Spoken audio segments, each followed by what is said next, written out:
untouched. And so the bees are healthier because they don't have, there's not an additional killing of those. So this was a safety study that we did for FDA approval.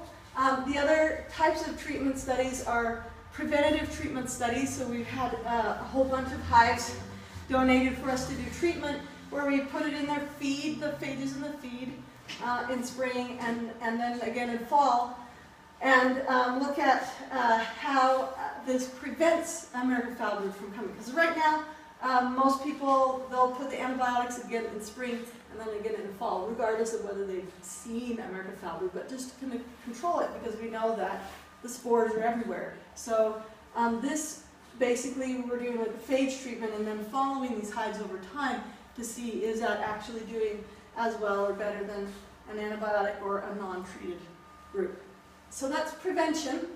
The other is, if you actually have infected hives, we would love to treat your hives and save them. And we have actually saved hives with our phage treatment. It's working super fabulously great, which is really exciting for us.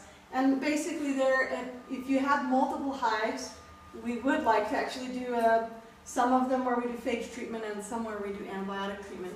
Obviously, if you have an infected hive, we can't just leave one untreated. You have to choose a treatment or you have to burn them, because we have to wait till something is infected. We can't, not only is it irresponsible, but it's illegal for us to intentionally infect a beehive. So we're reliant on beekeepers to, when they find the infection, to say, hey, we want you to try this experimental treatment. And then, so we've got some good data on our treatment that we also are giving to the FDA. This is kind of boring, but basically we do have an assessment of the severity of the infection in your hive. So if you happen to have an infection in your hive, we would come and do an inspection of the frames, and we would score those so that we have scientific data of where that hive infection is at the time. And then we can do the treatment, and then we can go back and actually again assess how well they're doing to actually have data on how effective it is. The other thing that we require is that anyone that wants to participate, if you want your bees to be treated, you will have to sign a waiver release form with us, so that you don't sue me or sue BYU if it doesn't work and your bees still have to be destroyed.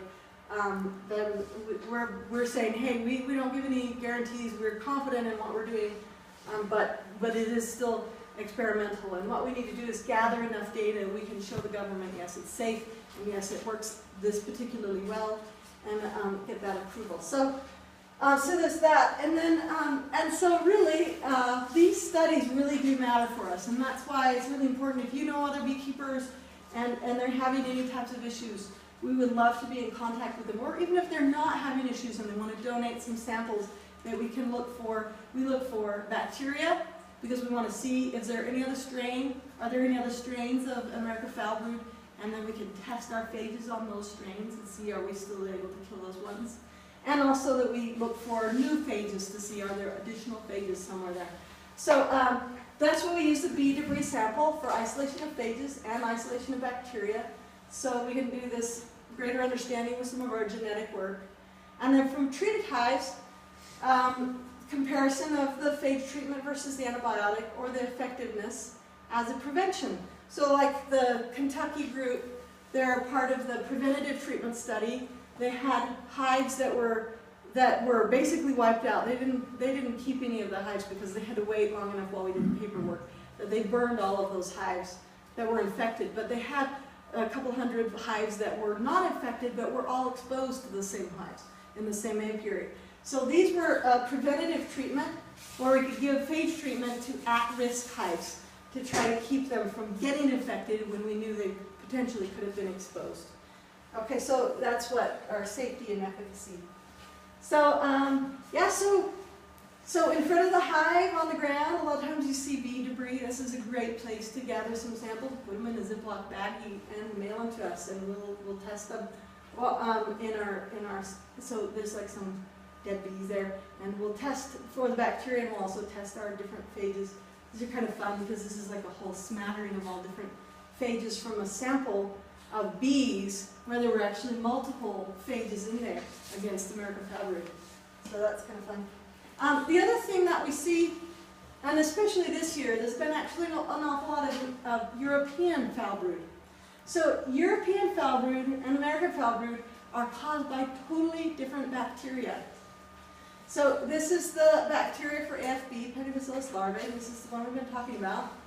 And it's Melissococcus plutonius that actually causes European foul brood. So the phages that we find here are never going to hit this bacteria because they're that specific. So, so sometimes someone says, hey, you know, I think I have American foul brood, and I'll send a student out with some treatments, and they'll start inspecting, and they'll find that it's actually European foul brood. And in that case, our phage is not going to work. Now, this bacteria actually is pretty good at being able to be killed with antibiotics. So the treatment with antibiotics works fairly well for European foul brood. And the difference in the bacteria is that it will tend to kill the larvae before they're actually capped. Whereas in American foul brood, you will not have any larvae that die before capping. They only die after they're capped.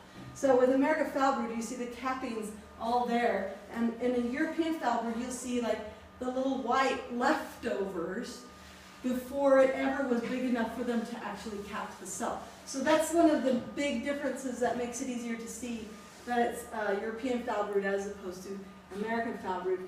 And the rope test, although if you have a European foul brood, some of these that get the infection late still do get capped, and you can have it look kind of stringy, but you have to look and see. And the other thing that we find is sometimes if they have European foul brood, the nurse bees aren't in good shape anyway. There's some type of hive stress that's going on that's caused it, and sometimes you'll actually have both infections in the same hive. So that can also happen. Again, what we really, really want are healthy bees with good brood patterns. So, and then the other thing that I wanted to share with you is that I'm doing this in collaboration with another professor there at BYU, and her name is Dr. Julianne Gross, and she's doing research on phages that will kill the bacteria that causes fire blight. So I don't know if you're familiar with fire blight, but this is a bacterial infection in fruit trees, and it's particularly devastating to apple trees. And so she's actually working on, has some great phages for that, again, and she's in the process of doing USDA testing for orchards. So if you have any fire blight, or if you have fruit trees, we'd love some clippings from your leaves or from some of the tree litter on the ground, and she can actually test for phages for that. Okay, so let's see. This is a very dark picture, but so there's a whole group of students. Each year we have what we call the phage hunters. So this semester we have like almost 30, is it 30 students? We have 30 new students that came in. They take a class from me and from Dr. Gross. This is Dr. Gross. You can't see her because it's really dark. And that's me. You can hardly see me too. But anyway, so we teach this class, and the students come in and actually help go through all of these samples that we get donated to try to actually hunt for phages within those samples. So the phage hunters is kind of a fun group, and I just pointed out because they do so much of the work that then we can start focusing in when we find a phage, do the genetic work, and then get to the point where we're looking at it in hives. These are some of our collaborators at NC State, at UNLV, in Pittsburgh, the Hatfield Lab, who helped with some training, and the Howard Hughes Medical Institute is where I actually originally got a grant to start the Phage Hunters program. This is a nationwide program, which we did for a while. The phage hunting is for bacteria that is relative to what causes tuberculosis. So we see that in human medicine that we will probably have available in the United States phages for treatments against bacterial infections in people, which is interesting. And I was talking today with Cami on our way up here that if you go to England, they have phages against staph infections, which you could get in your skin. You can go into the grocery store, you don't even need a prescription. They have phage on a shelf, spray bottle, and they use that instead of Neosporin to prevent infection in cuts. So I mean, they're that safe, and that it's an exciting area that these are really happening nationwide. People are recognizing the value. So this is just contact, and actually Cami has some flyers, so they have the shipping address if you want to send us samples. We would love to get them, because this is the only way we can look for new phages. And, or Dr. Gross will do those. We have a Facebook page, BYUBs. We have a website for the phage hunters at BYU. So yeah, that's pretty much my presentation. I would love to answer any questions that you might have from this. Yeah. Is there a potential to actually genetically engineer phages to be able to combine the positive attributes of different phages into one phage? And it's a good question. So we could do some genetic engineering, but what we find are that the phages are actually better at doing that engineering than people themselves. are. Okay. Yeah, so, and that's why we gather a lot of them. And actually, it brings up a really good point. When we look at the different bacterial strains, there are some of our phages that maybe hit this one and that one, but not this other. Mm-hmm. And then there are other phages that will hit this one and that one, but not this other. And so when we've done our treatments, we've actually done what we call cocktail of phages, where we know there's like some that'll hit these ones and some will hit these ones and some will hit these ones. So that hopefully within those we have the right phage for whatever happens to be in your beehive, which is actually why we look for new bacteria as well as new phages, because we want to see what are the strains of bacteria and which of our phages really hit all of those strains. And what we can do, and what we also see in nature, is that as we know, bacteria can evolve. Mm-hmm. So that bacteria have been evolving to outsmart us on our antibiotics. And the antibiotic is just a molecule. So in antibiotic work, we basically are learning from them. You know, you can take your chemistry and change that a little bit, and then it works for a little while and the bacteria changes. And you have to change it again. And so the same actual issue would happen in trying to engineer a phage to keep up with that. But since a phage is actually, it has its own DNA information, the phages actually do the changing themselves. I see. So as we go through, and we've been collecting samples over the years, we see this change in phages happening, and then we have this collection that's quite a wide array. So in the next year, we might go back to this first group, because now it's actually looking on the other, you know, the other direction than it was in a different year. So the more samples that we can collect over time, they might not be samples we use now, but then there'll be samples in the future, or the ones that we find in the future are going to be needed as that bacteria change. The phages are great because they totally keep up. They do their change as faster than the bacteria. So it's kind of fun that they do that work for us. Is it something you can buy now from BYU to do a pre-treatment or preventative? So right, yeah. So it's a good question. So we can't sell it yet, but we can give it away. Okay. And the nice thing is that as we give it away, we can gather the data so that we can sell it. So we do have an investor. We actually just signed on a couple of weeks ago who is forming a company. He is going to be able to sell this, and we're hoping with the FDA process, we may actually, as soon as this next spring, have phages to sell. And that will be because the company can mass produce. At BYU, we can only make, you know, a certain amount, so we like try to go, okay, how many hives do we think we can handle treating? And then we have to grow it there in the lab and prep it, but the company will be able to mass produce it.